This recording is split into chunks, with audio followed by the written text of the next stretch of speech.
wasn't sure how to do it, and then I thought, oh, I'll take my little printer and I'll print off little covers of each one of the books, and then we can talk about them. So that's what I decided to do, and that is how we're gonna go. If you notice my hand shaking, it's not because I'm like nervous, it's because I have a central tremor. It's a genetic thing, and I'm really not very good at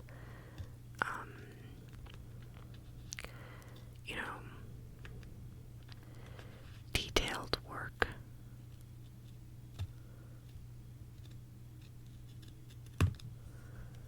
I tend to start shaking like as soon as I have to do something kind of precise, which is why my nails always kind of look a little bit of a mess. I try my hardest, but there's only so much you can do.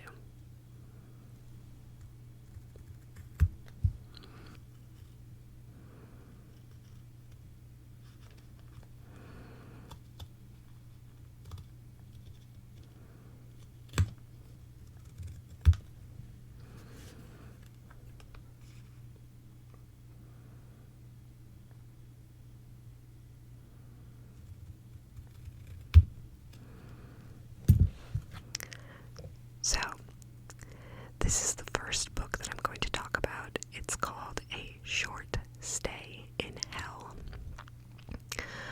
by Stephen L. Peck. It's kind of hard to read the title there. Maybe it can focus enough, but it might not be able to. It might be too tiny, too little. So this is a pretty short book. It's so small. It's so silly. This is a pretty short book, and it's very philosophical.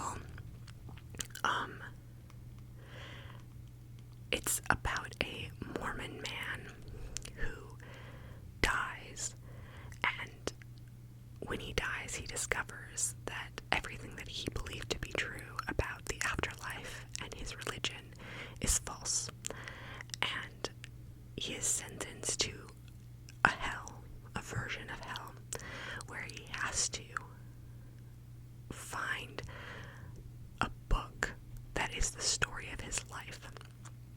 And this book is in a library that has all of the books that could ever possibly have been written stored in it. So it's this incredibly large library.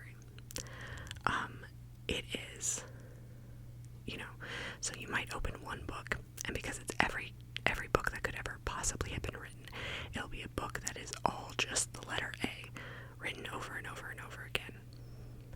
And then the next book would be the letter B, etc.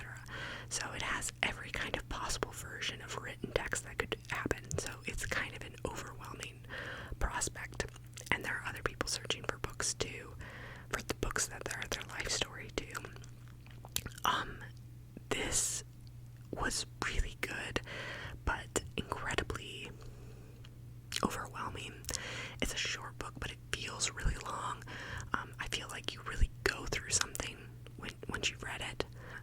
Yeah, so it's very interesting. I don't think you should read it if you're really depressed. It's not a book for people who are like maybe not in a very good mental state. But it is a very interesting book. And I think it has a lot of interesting themes. And I think it's like it's a book that really gets you to start thinking, and it's written by a philosophy professor, and I think that is very evident. I would say the writing is it's middling is what I would say. Like, there's definitely some writing stuff that I think, ooh, if you were a writer who was a little more adept at having like a perfect flow, this might be better.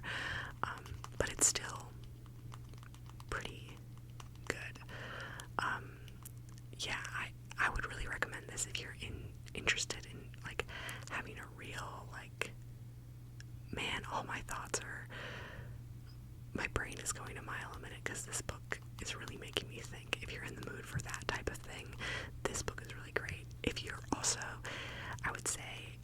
this is a book that I would read on my, just for its own merit. But if you're somebody who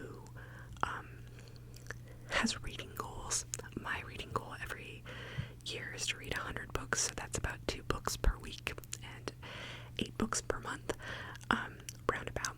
And so if you're someone who has like a reading goal and you're getting to the end of the year and you're like, oh no, I'm not gonna make my reading goal, this is a really good book to be able to read quickly, and yet it's still interesting. It's not like a filler book. It's not a book that you would read and then be like, well,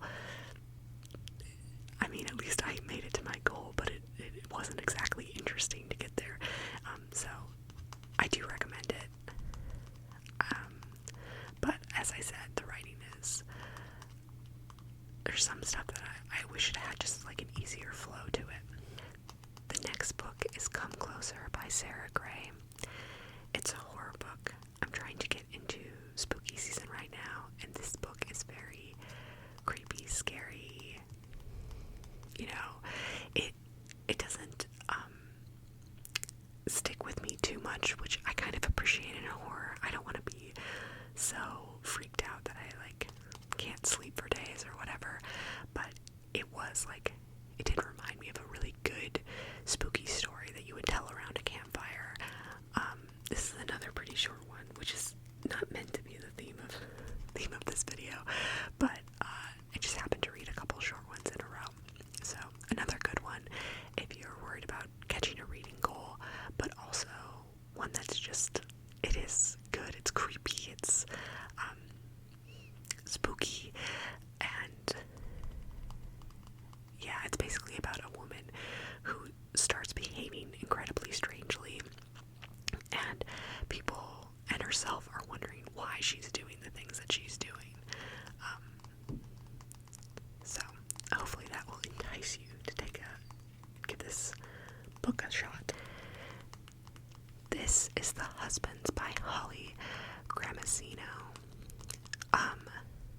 This is a recent release, and the concept of it is really good, and as soon as I heard the concept, I knew I really wanted to read it. It is basically about a woman who comes home one night, and there's a man in her house, and she thinks, am I getting robbed? Who is this person? But it turns out that it's her husband. The only problem is she's not married, and what she discovers is that she has somehow stumbled into a scenario where every time she sends a husband up into the attic, a new husband comes out, and her life is totally different depending on the husband. So, you know, there's a lot of different scenarios that she gets herself into, and I don't want to spoil it too bad. I'm not even sure if my explanation totally made sense, but it was really fun. I thought the writing was really nice. I thought the concept was really strong. I don't know if it transcended into like, wow, this is amazing, this is so great, but if you're in the mood for something fun with a kind of like, it's not sci-fi, but like a fantasy with like a fantasy that has a lot of realism in it, which just sounds so silly, but basically the only magical thing about the book is the concept in this attic that these husbands keep popping out of, but everything else about it is very realistic. Set in England, just really a really nice, fun read. The next book is a self-help book called How to Break Up with Your Phone by Catherine Price. This book was very, very enlightening. You know, before the pandemic, I really didn't think I had a negative relationship to my phone. I could be off it for many hours, and I'm still probably better than a lot of people in that I'm not on my phone when I'm with other people. If we're out to dinner, the phone is not coming out, it is sitting in my bag. I'm not, you know, taking it out to check it or do anything like that. I don't have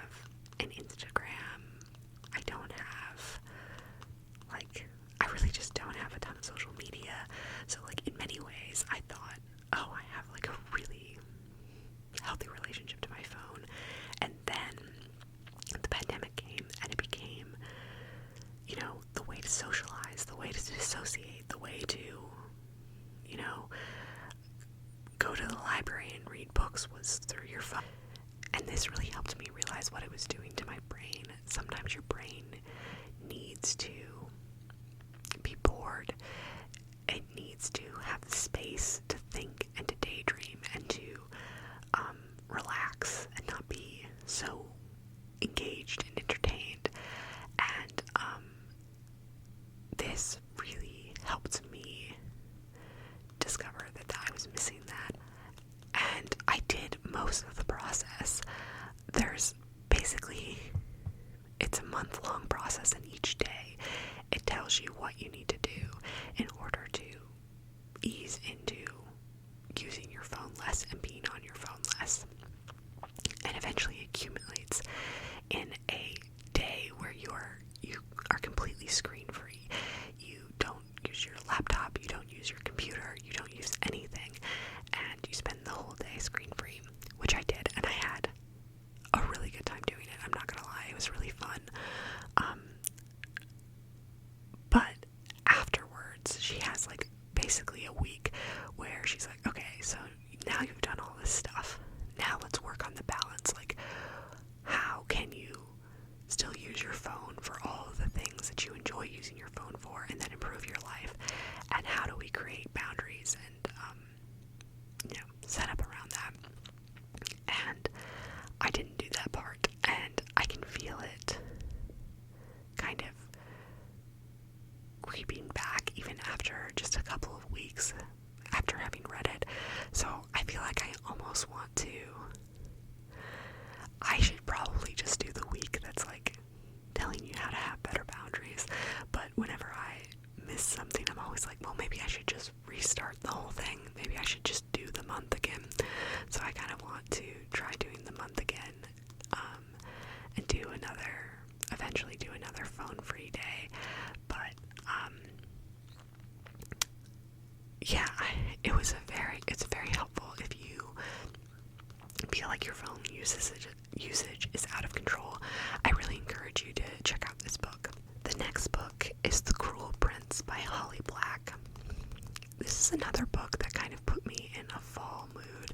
It's not actually a horror, and it's about fairies, and it's very fantasy, but sometimes it's just like whimsical and fantastical, and it's, about these fairies in this very natural kind of lush world. And so I don't know, it felt vaguely autumnal to me. It's also kind of scary. Like, the fairies are kind of scary. They're meant to be like creepy and strange and cruel, as the title suggests. So I've been meaning to read this for a long time, and I just hadn't gotten around to it. I used to read so much Holly Black. Like, when I was in high school, I read a lot of her stuff, and I just haven't read it basically since I've been an adult. So this was like, I don't know, kind of a fun return to form for me. I enjoyed it. I enjoyed it quite a bit. But it's also one of those things where you're entering into a series, so like how it all accumulates, what it all comes down to is like a little bit difficult to say. And I think if you enjoy this type of book, fantasy, romance, young adult, you'll enjoy this. The next book is Men Have Called Her Crazy by Anna Marie Tendler. So this book was very buzzy because Anna Marie Tendler, for those of you who don't know, is the ex-wife of John Mulaney, and their breakup was really public and really messy. And so when this book came out as this memoir that Anna Marie Tendler wrote, people thought that they were going to get a ton of gossip about what the end of their marriage was like. And then she kind of defiantly did not write basically at all about their relationship. She did not write at all about John Mulaney. And I talked about this a lot in another video, I think in the Mint Triggers video, strangely enough, because I was talking about audiobooks, because I have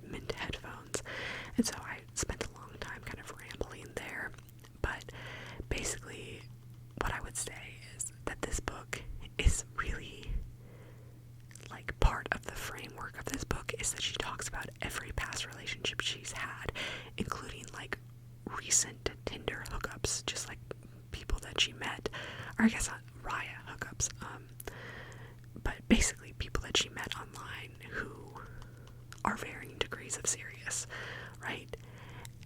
And then she doesn't talk about this huge relationship in her life, and it just felt a little, like, you can't have your cake and eat it too. Like, you can't have this be the framework that you want to use, where you're using past relationships and the trauma that you survived from those past relationships, talk about yourself, and then not talk about one of the most significant relationships in your life. And it's very, very noticeable. There's a part where the other framework, there are kind of two, her past relationships and then also her stay in a mental hospital. And when she went to this mental hospital, she stayed in a recovering addict area because it was the only area that was only women, and so she wanted to only be around women.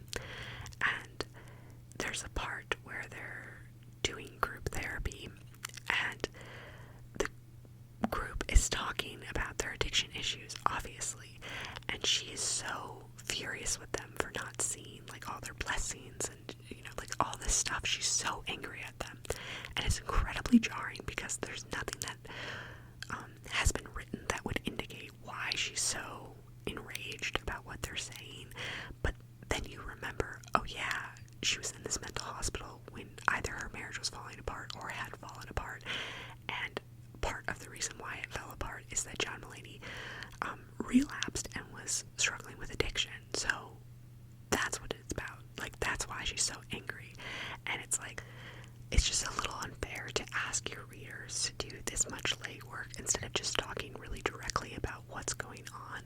And maybe she doesn't even recognize that that's what's going on, because there were also a lot of things that she wrote about mental health that I was like, that is not a responsible way to talk about this, and you maybe aren't self-aware enough to write this memoir yet. So yeah, I was just kind of, I did think that people were being a little bit harsh to her online, and I thought a lot of the focus on like, you need to get a job was a little, I mean, as much as she was financially dependent on John Mulaney in these later years, and she was financially dependent on another boyfriend, which she talks about, she was also a hair and makeup person for Vogue. So like, she did do something professionally. Like, she was doing photo shoots for all these kind of major magazines, and they don't just hire people who aren't working. So, you know, I thought that criticism was a little bit unfair. Ooh, I'm kind of bending it. I didn't even realize. Anyways, I wouldn't really recommend this book. It's the first book of this month that I don't think warrants visiting. It's not gonna talk about mental health in a responsible way, and it's not going to talk about her past relationships in a way that is incredibly vulnerable, because she's not going to talk about one of her most major relationships. And so it's kind of like, you don't have to write about, you know, John Mulaney, but then you really shouldn't frame a book using your past relationships and using your stay at a mental health hospital that you went to in part because your marriage was falling apart. Like, that is a little bit silly, don't you think? You know? So anyway, not highly recommended, not a starred review this time. So, speaking of a mental health book that talks about mental health responsibly, this is Maybe You Should Talk to Someone by Lori Gottlieb.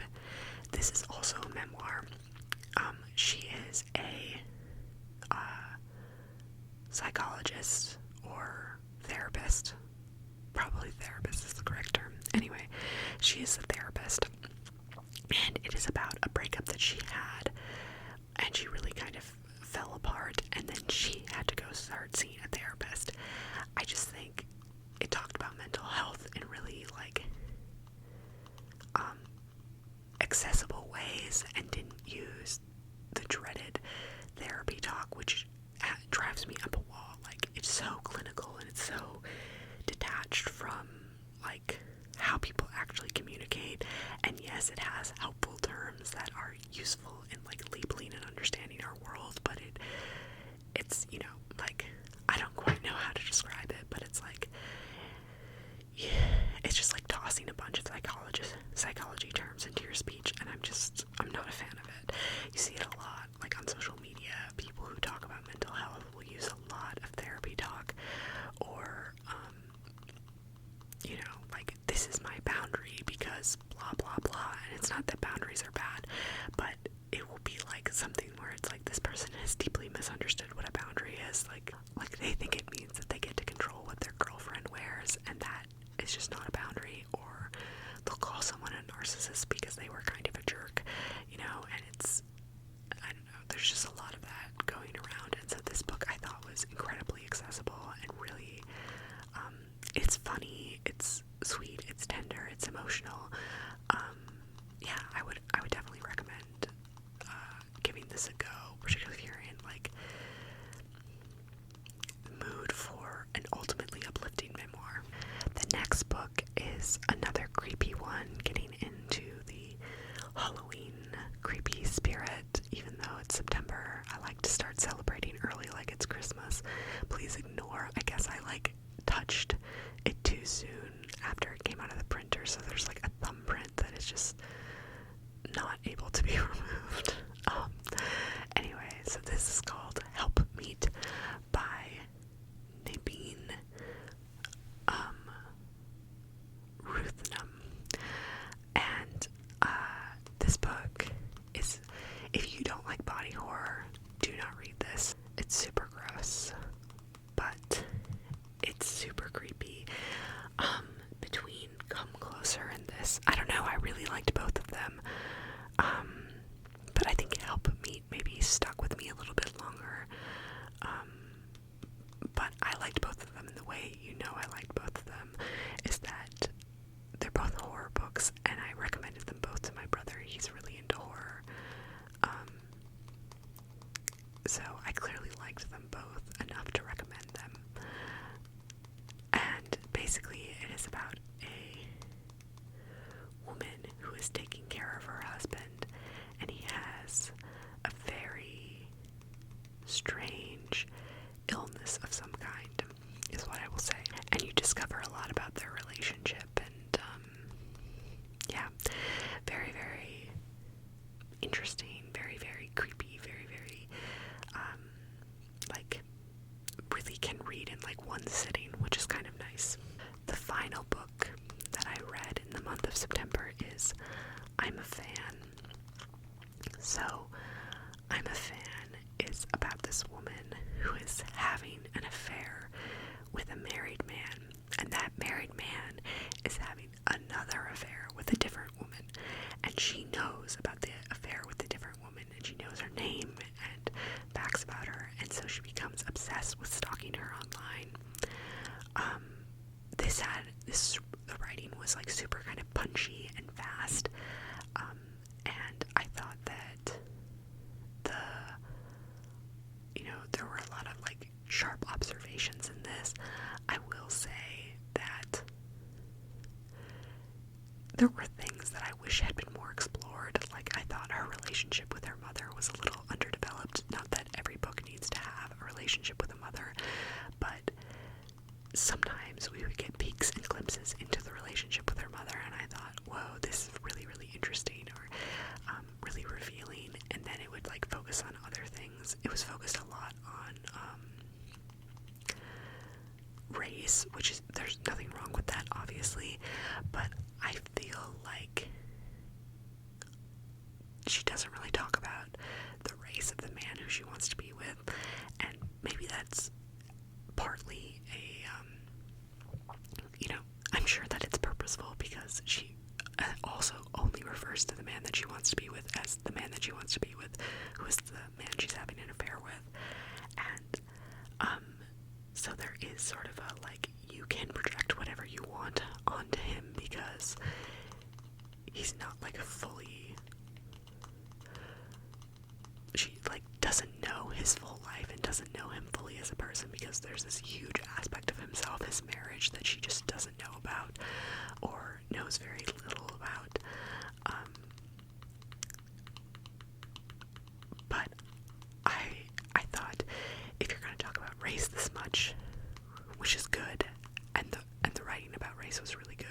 I wish we understood the dynamics at play between the two of them more.